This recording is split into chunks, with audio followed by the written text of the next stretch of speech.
Semiconductor শিল্পে সর্বোচ্চ সহযোগিতার আশ্বাস প্রধানমন্ত্রীর। নতুন রাষ্ট্রপতি কে হবেন সিদ্ধান্ত নেবে বিএনপি উচ্চ পর্যায়ে, রিজভী। এআইকে কার্যকর ও দায়িত্বশীলভাবে ব্যবহারে আহ্বান তথ্যমন্ত্রীর। বাংলা কিউআর ব্যবহারে উৎসাহ দিতে নীলা মার্কেট পরিদর্শনে বাংলাদেশ ব্যাংকের গভর্নর। ফেনী সীমান্তে 7 জনকে পুশিনের চেষ্টা, বিজিবির বাধায় ব্যর্থ। আন্দোলনের মুখে অবশেষে পদত্যাগ করলেন ভারতের শিক্ষামন্ত্রী ধর্মেন্দ্র প্রধান।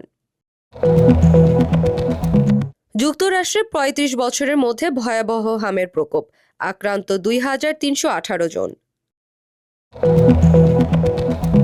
খাইবার পাখতুনখাওয়ায় গাড়ি বোমা হামলায় সেনা পুলিশ সহ ২৭ জন নিহত। ব্রাজিলের প্রীতি ম্যাচে আয়োজনের দৌড়ে বাংলাদেশ, ভারত, সিঙ্গাপুর।